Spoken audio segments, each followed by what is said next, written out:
Kembali lagi di Cerita Cinta Channel. Jangan lupa like, comment, and subscribe ya. Terima kasih. Hari menjelang sore, Bella sudah pulang ke rumahnya sendiri. Tinggal Melly duduk sendirian menonton televisi. Mamanya sejak tadi belum keluar dari kamar. Mungkin sedang tidur, pikirnya dalam hati. Melly terlihat terus mengganti channel televisi yang ia tonton. Ia bosan dengan acaranya, merasa sangat bosan dan tidak punya teman bermain. Ia mengirim pesan pada suaminya. Pulang jam berapa? Sudah sore nih. Terdengar suara pesan masuk. Belum beberapa detik, Abbas langsung membalas pesan Melly. Udah di jalan nih, sabar ya, tulis Abbas. Karena Abbas lagi di jalan, Melly berhenti berkirim pesan. Menurutnya itu sangat berisiko dan berbahaya. Melly pun balik ke kamarnya. Ia sudah bosan sendirian di ruang tamu yang besar itu. Saat Melly sedang mandi, Abbas memasuki kamarnya. Ia tidak melihat istrinya yang semula tertidur di atas ranjang. Abbas justru mendengar suara gemericik shower dari arah kamar mandinya. Oh, lagi mandi, pikirnya. Abbas menyalakan TV kabelnya. Ia sedang menonton berita seputar luar negeri. Matanya fokus pada layar TV, hingga dia tidak menyadari Melly yang kini duduk di samping dirinya. Lihat apa sih? Kok serius amat? Tanya Melly. Ia juga ikut nimbrung apa yang ditonton Abbas. Ah, cuma berita pemilihan presiden, jawabnya. Kemudian ia mengganti channelnya. Nonton yang lainnya saja ya, biar bayinya rileks. Jangan kasih tontonan seputar politik, nanti besarnya malah jadi politikus, canda Abbas. Terserah, apa saja boleh, ucap Melly sekenanya. Ia berbaring di samping Abbas, menjadikan paha Abbas jadi bantal kepalanya. Mereka berdua menyaksikan acara reality show Korea. Keduanya terlihat terbahak-bahak menyaksikan salah seorang member dengan aksi kocaknya. Si jerapah, ya julukannya adalah jerapah, karena memiliki tinggi di atas rata-rata. Melly sudah hafal betul siapa saja nama-nama mereka beserta julukannya. Itu karena ia sering menontonnya. Sayang, minggu besok kita jalan ya. Tadi Bella kesini, aku sengaja ngajakin kita berempat main, kata Melly sembari bangkit dari rebahannya. Ia sekarang sudah duduk berhadapan dengan Abbas. Berempat, Abbas menyatukan kedua alisnya. Iya, sama Mas Fadir juga, ucap Melly sambil senyum yang menggemaskan. Memang mau main kemana? Tanyanya seolah cuek, padahal hatinya juga girang banget. Terserah, pokoknya pingin main aja, bosen di rumah, jawab Melly. Ke puncak mau, aku punya villa di sana. Abbas kembali menidurkan Melly di kedua pahanya. Boleh juga, bener ya, ini aku mau kirim pesan ke Bella, ucapnya seraya menyambar handphonenya yang berada di atas meja. Iya bener, kasih tahu aja tuh si Bel-Bel, yang berisik banget itu. Melly langsung mencubit pinggang suaminya. Belum ketemu saja sudah ribut. Nanti kalau ketemu bakal heboh deh kayaknya, pikirnya di dalam hati. Suasana ruang tamu kediaman Abbas sangat ramai pagi ini. Mereka sedang kedatangan tamu. Bella dan Fadir nampak duduk di ruang tamu. Keduanya telah asik mengobrol bersama Melly dan Mama. Di sela-sela obrolan mereka, Melly tengah asik mencicipi rujak buah yang dibawakan sahabatnya. Sebelum menyuruh Bella datang, ia sudah memesan untuk dibelikan makanan yang segar-segar pada sahabatnya. Karena tidak ingin mengecewakan ibu hamil yang telah ngidam, Bella berusaha mencarikannya. Bella harus berusaha cukup keras mencari makanan yang diminta Melly pagi-pagi begini, di mana ia harus mencari rujak. Namun syukurlah ketika akan melewati gang depan rumahnya, Bella berpapasan dengan tukang rujak buah keliling. Rezekimu ini Mel, ucapnya di dalam hati. Kini Melly nampak menikmati rujak yang ia bawakan. Semua yang dibawakan Bella hampir ia habiskan. Kalau saja Abbas tidak muncul untuk mengganggunya kembali, mungkin semua akan raib dari wadahnya. Makan terus ya sayang, biar tambah gendut seperti badut. Abbas selalu punya bahan untuk meledek istrinya. Mendengar ledekan dari suami, Meli tidak terpengaruh. Malah ia menyebutkan makanan apa yang ingin ia makan selanjutnya. Mendengar keinginan anak menantunya, Mama hanya tersenyum. Ia mengelus perut Meli. Mau makan apa sayang? Bilang sama Oma, jangan sampai nggak diturutin ya. Mata Meli melihat ke arah Abbas. Sedangkan Abbas yang mendapatkan tatapan tajam dari mamanya hanya tersenyum kecut.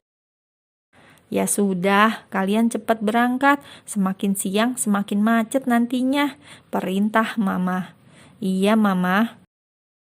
Meli bangkit dari tempat duduknya, meninggalkan rujak buah yang hampir habis ia santap sendirian.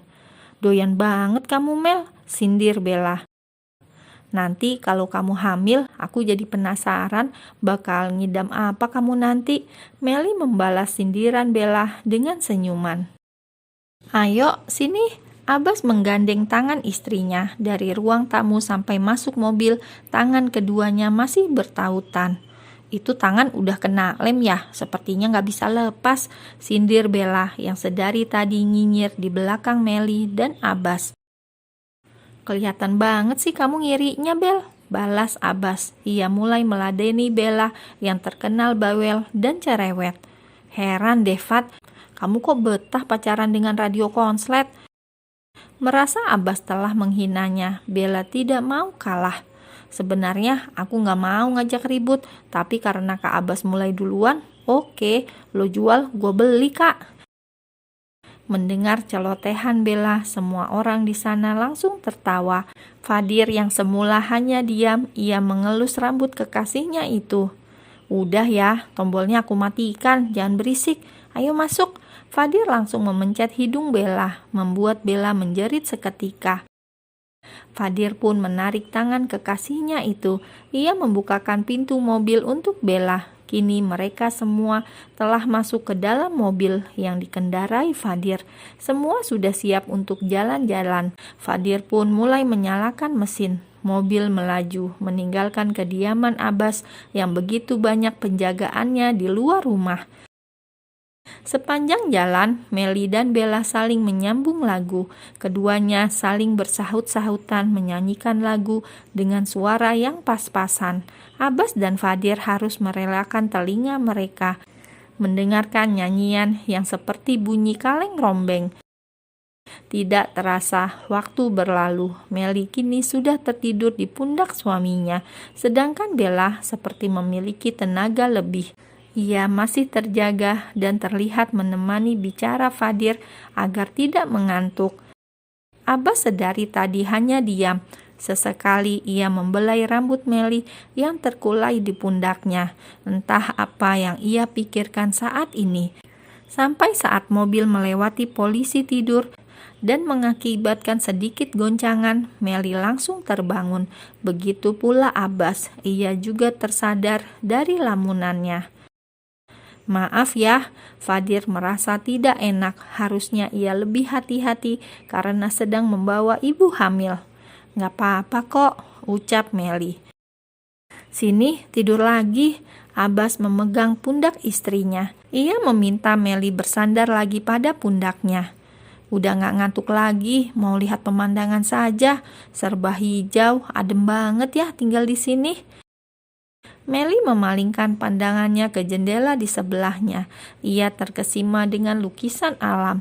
Pemandangan yang terpampang di hadapannya saat ini seperti lukisan yang tergambar dalam sebuah kalender. Tidak jauh dari sana ada beberapa perkebunan stroberi.